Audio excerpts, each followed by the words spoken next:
Hi guys, నేనైతే ఇవాళ చాలా రోజుల తర్వాత చీరలు అయితే ఇచ్చున్నాను. చీరాల్లో మంచి వర్షం పడుతుంది. క్లైమేట్ ఒకసారి చూపిస్తాను చూడండి. మేము ఈ క్లైమేట్లో అయితే మా అల్లుడు నేరేడుకాయలు కోసుకుందాము, బయటికి వెళ్దాం అన్నాడు. సో నేనైతే అట్లా వాడు ఎమ్మటి పడి వెళ్తున్నాను. రోడ్స్ ఒకసారి చూడండి, అంతా తడిచిపోయి ఉన్నాయి. అది మా హౌస్ అనమాట. అక్కడి నుంచి లూథరన్ కాలేజీలోకి వెళ్ళి అక్కడ చర్చిలో అనమాట నేరేడుకాయ చెట్టు అయితే ఉన్నది.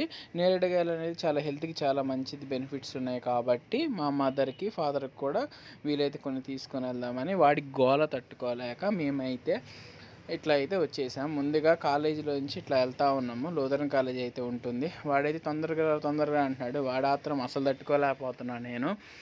అయితే చూడండి, ఒకసారి మీకు ఆ ఏరియా క్లైమేట్ చూపిస్తున్నాను. చాలా ప్రశాంతంగా హాయిగా ఉంటుంది. చాలా మైండ్ ఏదైనా బాగున్నప్పుడు, డిస్టర్బ్ అయినప్పుడు నేను ఎప్పుడైనా ఇక్కడికి వచ్చి కూర్చుంటాను. మంచి మంచి థాట్స్ వస్తుంది. దేవుడి బ్లెస్సింగ్స్ ఆ సరౌండింగ్స్ మొత్తంలో ఉంటాయి. మేము వెళ్ళేది కూడా ఈ చర్చికే. అవి చూడండి, చాలా హ్యాపీగా పొనుకునే ఆవులు గేదెలు కూడా వచ్చి పొనుకుంటాయి అన్నమాట. వాటిని ఎవరు ఏమీ అనరు. సో మేము అట్లా వెళ్తూ ఉన్నాము.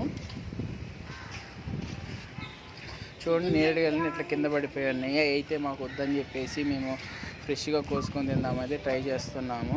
కానీ అవన్నీ గాలికి ఇప్పుడే పడి ఉన్నాయి కాబట్టి వాడు చూపిస్తున్నాడు. వాడికైతే ఆడ ఆనందం చాలా ఎక్కువగా ఉంది వాడికి. ఎందుకంటే వాటి మీద ఎప్పటి నుంచి తిందామా, ఎప్పుడు వెళ్తుందామా అన్నట్టు వెయిట్ చేస్తున్నాడు అనమాట. చూడండి ఒకసారి క్లైమేట్, చర్చి దగ్గర క్లైమేట్ కూడా మీకు చూపిస్తున్నాను.